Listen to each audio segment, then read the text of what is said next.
자, 오늘 유초등부 예배를 드리는데 요한이 혼자 있어서 여유가 있어서 유기준 집사님하고 얘기를 나누다 보니까 유기준 집사님은 어린이 주일에 뭘 받았냐고 하니 고구마를 받았다고 합니다.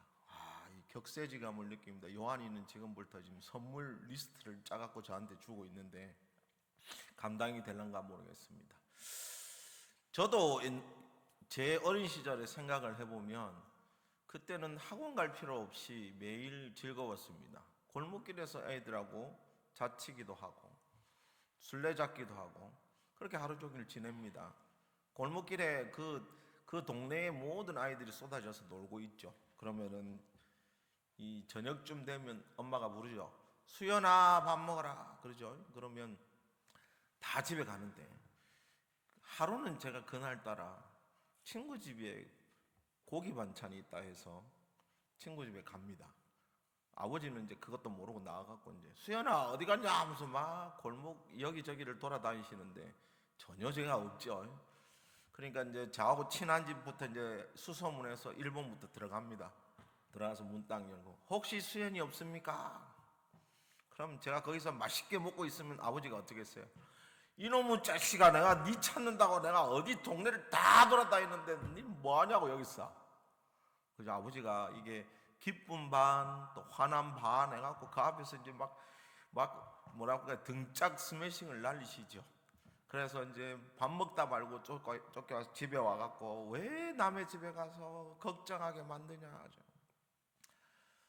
참 그 옛날에는 아버지가 그 없어질까봐 걱정돼서 걱정하시던 시절이 있었습니다. 요새는 어떻습니까? 요새 저는 많이 고민합니다. 문잠그가 나왔으면 문을 잠궜는지 가스불을 잠궜는지 내 걱정입니다. 요한이는 오늘 준비물 잘 챙겨서 유치원에 갔는지 계속 걱정이 될 때도 있죠. 그것뿐만입니까? 요새 이란하고 미국이 싸우는 바람에 그 주유소에 숫자 하나 올라가는 게 덜덜덜 떨립니다. 오늘 넣어야 되나 내일 넣어야 되나 계속 걱정입니다. 인간의 걱정이 죽을 때까지라고 얘기합니다. 얼마나 걱정이 많습니까? 근데 생각을 해보면요, 하나님은 걱정을 하실까라는 고민을 합니다. 근데 오늘 설교 제목이 하나님의 걱정이면 하나님 걱정을 하시겠다. 근데 제가 이제 성경을 읽다 보니까 하나님은 걱정하실 일이 없다고 합니다. 오늘 한번 생각해 볼까요? 민수기 23장 19절 말씀입니다. 하나님은 사람이 아니시니 거짓말을 하지 않으시고 인생이 아니시니 후회가 없으시도다. 어찌 그 말씀하신 바를 행하지 않으시며 하신 말씀을 실행하지 않으시랴. 하나님께서는 인생이 아니시기에 후회가 없답니다. 그러면 모든 일에 대해 걱정할 거 없이 모든 일을 하나님의 주관으로 인도하신다는 얘기입니다. 그러니까 우리의 인생은 이 걱정이 많으실 건데 하나님은 걱정이 없다고 하십니다. 근데 오늘 제목이 아까도 말씀드리지만 하나님의 걱정입니다. 그냥 듣기도 참 이상한데 성경의 말씀을 들으니 더 이상합니다. 하나님께서 걱정하실 일이 무엇일까요? 대개 부모는 오늘 제가 말씀드린 것처럼 자식이 어떨까가 걱정입니다. 좀 더 격식을 갖춘다면 염려하지요. 그만큼 자식 걱정에 고심 많은 게 부모입니다. 오늘 본문을 계속 읽고 곱씹다 보면 이 한 절 안에 정말 하나님께서 부모로서 자식을 걱정하는 마음이 보입니다. 먼저 우리 17절 하반절을 보겠습니다. 하나님이 말씀하시기를 이 백성이 전쟁을 하게 되면 마음을 돌이켜 애굽으로 돌아갈까 하셨습니다. 하나님께서 모세를 통해 애굽을 나오게 하셨지만 하나님께서 가나안 땅으로 가는 이스라엘 백성이 무척 걱정됐을 것입니다. 분명히 하나님께서 이제 나와야 된다, 나를 믿고 나와라 하지만 가시면서도 하나님은 생각하십니다. 왜 그러냐? 그 말이 17절 상반절에 있습니다. 블레셋 사람의 땅의 길은 가까울지라도 하나님이 그들을 그 길로 인도하지 아니하셨으니, 이 블레셋 사람의 땅으로 지나가면 가나안 땅 가는 길이 멀지 않습니다. 대략 630km. 그게 좀 애매하죠. 걸어서 가면 석 달이면 갑니다. 그냥 들었을 때는 석 달이면 오래 걸리는 거 아닙니까? 그런데 지금 이스라엘 백성은 우리가 다 알다시피 광야 생활만 몇 년을 했습니까? 40년을 했습니다. 그에 비하면 이 길이 얼마나 좋은 길입니까? 그런데 하나님께서 그 길을 인도하지 않으셨습니다. 그냥 이 성경만 읽으면 왜 하나님께서 그렇게 하셨을까? 그런 생각이 들지요. 그러나 하나님께서는 출애굽을 한 이 이스라엘 백성을 아버지로서 걱정하셨기에 그 길로 인도하지 않으셨습니다. 이 블레셋 사람의 땅에 대해 우리는 생각해야 합니다. 이 블레셋 사람들은 원래 이스라엘 인근에 거주하던 민족이 아닙니다. 물론 지금 이스라엘의 분쟁이 많은 그 팔레스타인의 그 원어가 블레셋입니다. 그러면 지금 이스라엘 옆에 붙어 있었지만 사실은 블레셋 사람들은 이스라엘 인근에 거주하지 않았습니다. 그들은 그리스, 좀 더 구체적으로 하면 크레타 섬에서 넘어온 민족입니다. 현재 이 섬에 크레타 섬이라고 되어 있죠. 그레데 섬인데 성경에는요, 그리고 지명상으로는 크레타 섬이라고 되어 있고, 구약에서는 이 섬을 뭐라고 했냐면 갑돌이라고 합니다. 갑돌. 아모스 9장 7절 말씀입니다. 여호와의 말씀이니라. 이스라엘 자손들아, 너희는 내게 구스 족속 같지 아니하냐?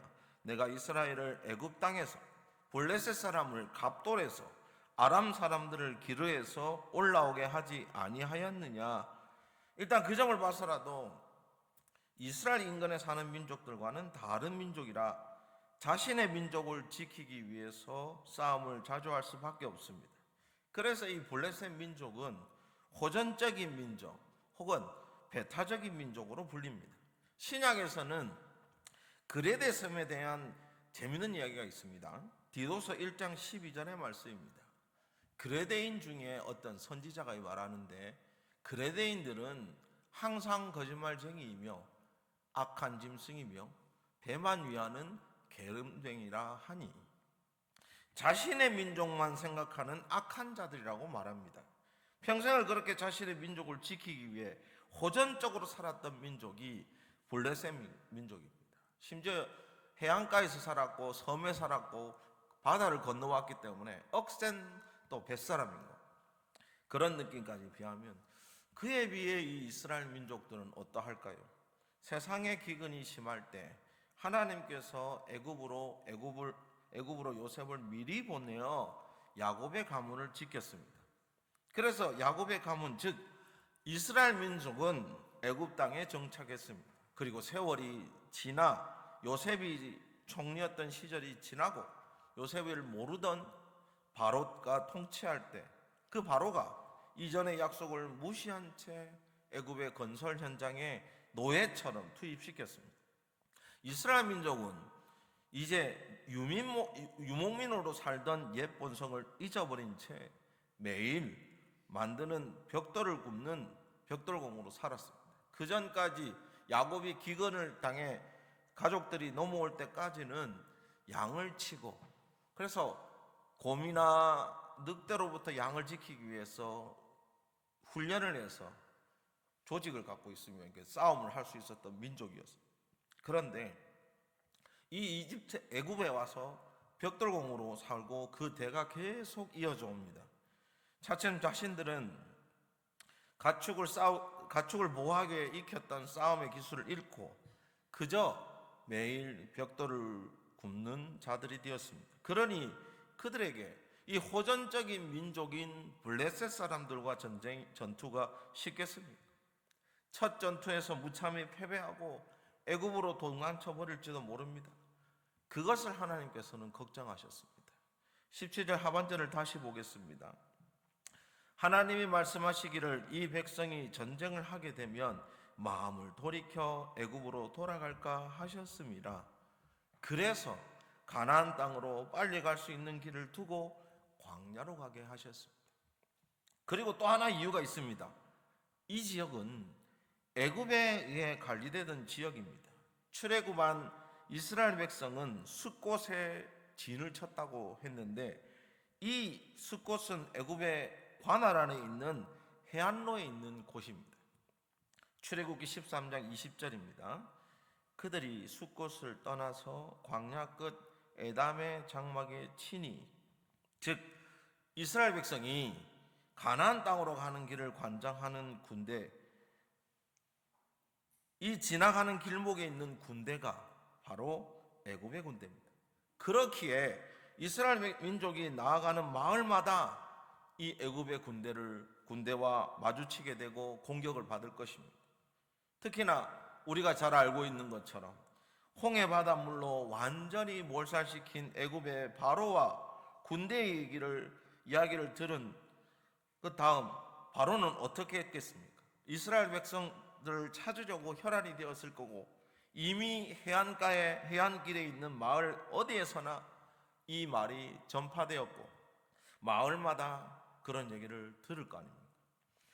실제로 이를 뒷받침하는 애굽의 역사에는 모세의 이복형이었던 바로가 영토를 넓혀서 가나안 땅까지 정복하면서 그 일대를 다스렸다고 했습니다. 그 바로가 죽고 나서 여전히 그 영토는 줄지 않고 그대로 유지되었다고 합니다. 그러니 그 해안길은 애굽 군대가 주둔하여 다스릴 것입니다. 하나님께서는 이 점을 걱정하셨습니다. 해안길을 가다가 습격을 당하면 죽거나 항복할 수 있기에 걱정이 됩니다. 그래서 하나님께서는 이스라엘 백성을 돌이켜 숫곳으로 지날 때 아까 보신 것처럼 시내산으로 향하게 하셨습니다. 여기까지는 민족 간의 갈등이 주요 문제입니다. 그러나 여기 더 큰 의도가 숨겨져 있습니다. 만약이라도 국가의 조직이나 군대 조직이나 한 번도 만들거나 운영해 보지 않은 사람이 대통령이 된다면 어떤 일이 벌어질까요? 초기에는 굉장히 힘들고 적용하기는 역부족인 상황이 펼쳐집니다. 하나님께서는 전지전능하신 분이라서 한 번에 군대를 몰살시킬 수도 있으십니다. 그러나 하나님께서는 하나님 나라를 바로 세우기 위해서 이스라엘 백성들에게 체험과 경험으로 가르쳐서 그들이 인지할 수 있게 하나님께서 인도하셨습니다. 하나님은 그래서 광야로 보내셨고 율법을 받게 하시며 예수님의 존재에 대해 알려주셨습니다. 성막을 통해 거룩함과 제사함 등을 배웠습니다. 이를 통해 우리는 하나님의 주권을 깨닫게 됩니다. 이러한 것을 단순히 두어 달, 그것도 애굽의 눈을 피해서 블레셋 민족과 전투를 하면서 하나님께서 백성을 가르치면서 가나안 땅에 가는 것은 하나님으로서 하실 수 있는 일이지만 이스라엘 백성이 체험하고 경험하기에는 너무나도 불가능한 일이었습니다. 출애굽기, 민수기, 신명기를 걸쳐서 이스라엘 백성이 외쳤던 소리를 아시지 않습니까? 왜 광야로 우리를 데려와 죽게 만드십니까? 애굽 땅에 있었으면 힘들어도 흰밥에 고깃국을 먹을 수 있었을 건데 그런 볼멘 소리로 하나님을 괴롭히지 않았습니까? 하나님께서 그들을 블레셋 민족과 애굽의 공격을 피해서 광야에 들어서고도 이러한 불평과 불만을 했습니다. 하나님께서는 이렇게 이스라엘 백성이 가나안 땅으로 가지 못할까를 걱정하시기에 가장 안전하고 가르침을 받을 수 있는 축복의 통로로 생각하셨을 겁니다. 그냥 우리가 보기에는 하나님의 권능으로 이 블레셋 민족을 무찌르고 두세 달 만에 가나안 땅에 도착하면 하나님 나라는 빨리 이루어질 것이라고 생각할 수 있습니다. 그러나 하나님의 걱정은 과연 애굽에서 평생 벽돌공으로 살면서 하나님의 선택받은 민족으로서의 삶을 살지 못한 채 출애굽했기에 가나안 땅을 하나님께로부터 받았다고 해도 어떻게 하나님께서 이들의 마음을 하나로 모아 하나님 나라를 만들지 심히 걱정됐을 것입니다. 이 작은 한 절은 그렇게 우리에게 큰 울림을 줍니다. 하나님께서 지금 우리에게도 걱정하실까? 걱정하실까요? 단순히 이 한 구절은 이스라엘 백성에게만 국한된 이야기일까요? 아브라함 때부터 하나님으로부터 약속을 받았습니다. 특별히 하나님께서는 이스라엘 백성에게 이렇게 약속하셨습니다. 출애굽기 13장 5절의 말씀입니다. 여호와께서 너를 인도하여 가나안 사람과 헷 사람과 아모리 사람과 히위 사람과 여부수 사람의 땅 곧 내게 주시려고 내 조상들에게 맹세하신 바 젖과 꿀이 흐르는 땅에 이르게 하시거든 너는 이달에 이 예식을 지켜. 여기서 너는 모세입니다. 그러나 모세는 이스라엘 교회 공동체를 이끄는 인도자입니다. 그래서 하나님께서 확실히 하신 말씀이 바로 가나안 땅을 주실 거라는 사실입니다. 그 약속이 실현되기 위해 하나님께서는 애굽의 해안길이 아니라 블레셋 족속의 거주지가 아니라 안전한 시내 광야로 움직이신 겁니다. 그 약속을 하나님께서 광야의 시간에 가르침을 주시고 율법을 받게 하시며 그리스도인으로 변화시켜 주셨습니다. 이러한 현상은 현재도 마찬가지입니다. 우리 그리스도인은 하나님과의 약속을 받았습니다. 이 약속은 예수 그리스도의 죽으심과 부활로 인해서 시작되고 지금도 진행 중입니다. 예수 그리스도께서 다시 오실 세상의 마지막 때에 택한 자를 구원하시고 천국으로 함께 올라갈 것이라는 확고한 진리의 약속입니다. 결국 우리는 이 약속을 받고 현재도 그 약속의 말씀대로 그리스도인으로 살아갑니다. 때로는 고난 속에 있어도 세상의 유혹에 흔들리지만 하나님께서 주신 약속을 생각하며 우리의 믿음을 더욱더 견고히 해야 합니다. 그러니 이 약속을 굳게 믿고 언제나 생각하시는 그리스도인이 되시기를 축복합니다. 그리스도인은 그야말로 예수 그리스도 안에 사는 사람입니다. 우리가 한국인인 것은 한국에 살며 한국의 정서를 가지고 한국의 전통을 이어가기에 한국인입니다. 그리스도인은 바로 예수 그리스도 안에 살면서 예수 그리스도를 구주로 믿으며 천국 백성임을 인정하는 사람입니다. 그래서 그리스도인의 긍지가 높아야 합니다. 그리스도인의 긍지가 높으려면 그리스도인으로 살아내야 합니다. 성경의 말씀을 읽고 듣고 보고 상고하는 삶을 살아야 합니다. 이것은 절대로 이런 삶을 살기에 그리스도인이 아니라 그리스도인이 된 것에 대한 감사의 행동입니다. 절대로 믿음의 성적표가 아닙니다.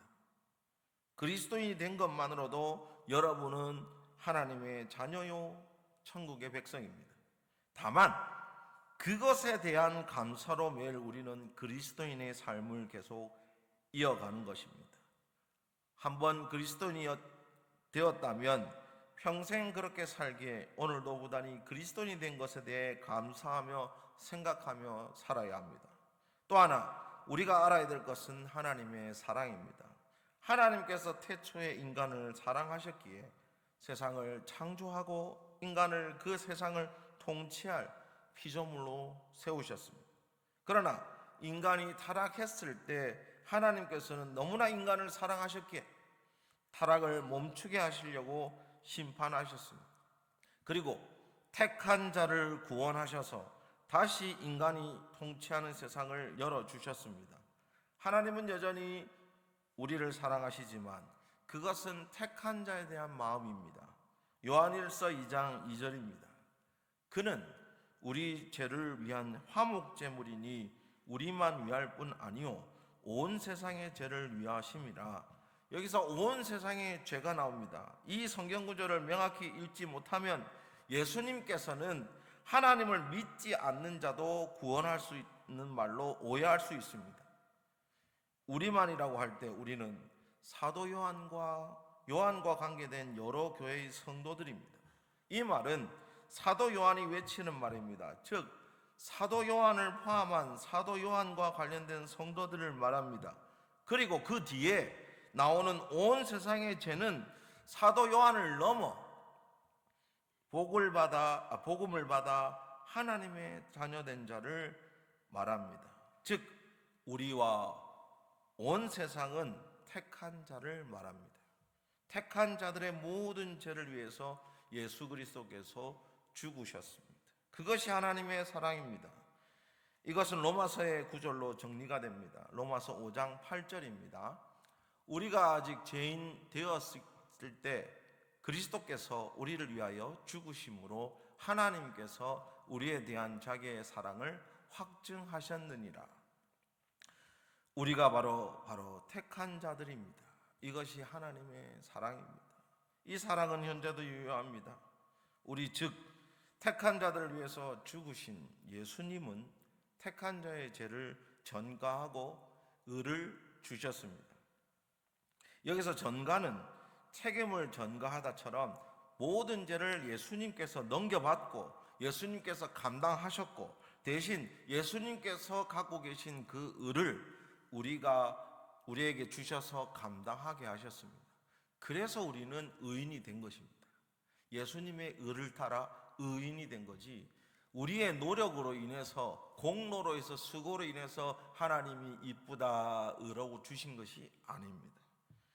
예수님께서 서로 바꿔주신 것, 즉 예수님의 영광을 우리가 소유하게 되었습니다. 그리고 부활하심으로 사망의 권세에서 완전히 해방되어 영생의 권세 아래 놓이게 되었습니다.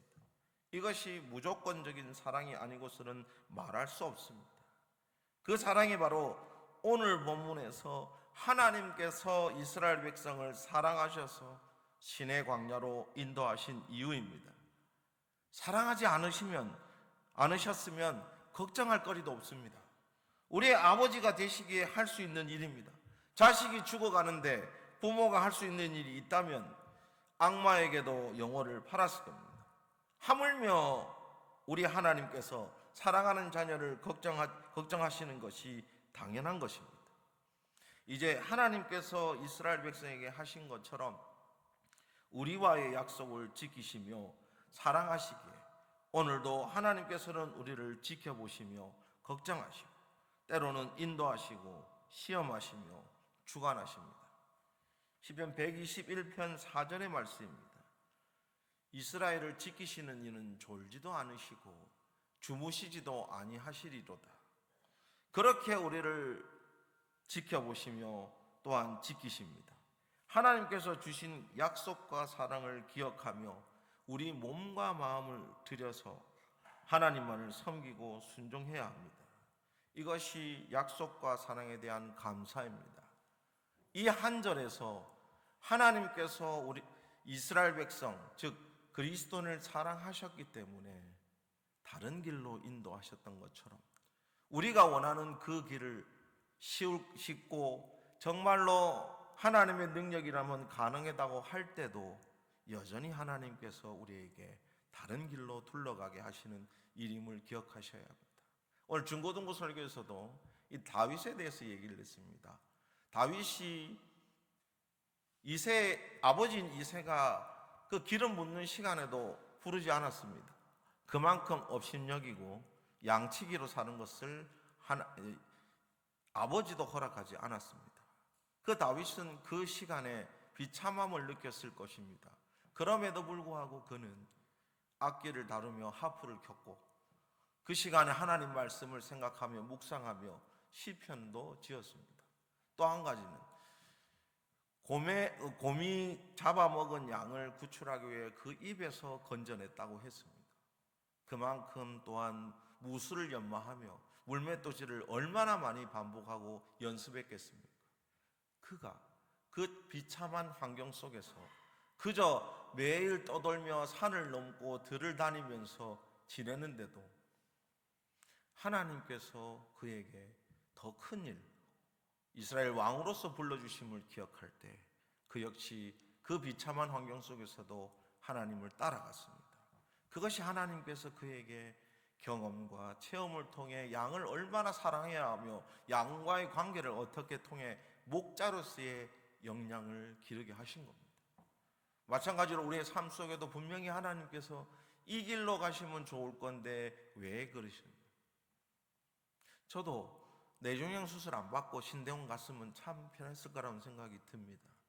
그러나 지금 생각해 보면 그 역시도 이제 이 길밖에 없음을 기억하고 목회를 잘 해라 이렇게 들립니다. 마찬가지로 여러분 각자의 삶 속에 내가 선택한 길이 아니지만 하나님께서 나를 걱정하시고 다른 길로 인도하셨음을 기억할 때 그것이 축복이고 은혜고 그 은혜 때문에 내가 이곳에 앉아서 예배 드릴 수 있음을 기억하시기 바랍니다. 걱정하시는 하나님이 우리가 더 걱정스럽긴 합니다. 하나님께서 걱정 안 하셔야 우리가 더 살기가 편할 수도 있습니다. 그러나 하나님도 우리를 생각하시기에 오늘도 나를 걱정하십니다. 그렇기 때문에 걱정거리 없게 해주시려는 생각보다 걱정하는 하나님을 위해서 하나님의 은혜와 하나님께서 주시는 그 기쁨을 누리는 저와 여러분이 되시기를 주 예수 그리스도 이름으로 기도합니다. 또한 감사하는 마음으로 평생 하나님의 종이 되시기를 축복합니다. 그래서 정말로 하나님 안에서 종으로 살면서 오늘 먹은 양식에 대해 감사하며 아무것도 요구하지 않아도 하나님께서 채워주시는 그 은혜를 감사하는, 그래서 하나님께서 주시는 말씀의 양식만 받아 먹고 살아도 은혜가 넘치는 저와 여러분이 되기를 축복합니다. 함께 기도하겠습니다. 주님 감사합니다. 오늘 이 시간에 하나님의 걱정이라는 설교 제목을 통해서 출애굽한 이스라엘 백성이 그 블레셋 민족과 더 나아가 애굽의 그 해안로에 있는 그 마을들을 지나지 않고 한 번에 갈 수 있는 길을 하나님께서 광야로 인도하셨음을 우리가 생각할 때 하나님이 걱정하셔서 우리를 다른 걸로 인도하셨으며 그 인도함을 통해서 우리를 더 연마하게 하시고 정금같이 나오게 하셨음을 기억하며 오늘의 삶 속에서도 우리가 하나님께서 주시는 이 길을 따라가며 시험이 있더라도 고통이 있더라도 이겨내며 하나님의 뜻을 알고 살아가는 자들이 되게 주여 인도하여 주시옵소서. 그래서 우리의 삶 속에서 하나님께서 인도하심을 기억하며 오늘도 예배드리며 하나님 은혜에 감사하며 말씀을 읽으며 찬양하며 기도하는 자로서 그 복을 누리게 주여 인도하여 주시옵소서. 나의 갈 길을 다가도록 온전히 하나님만 섬기며 살아가는 자가 되게 주여 인도하여 주시옵소서. 감사합니다. 예수님 이름으로 기도드립니다.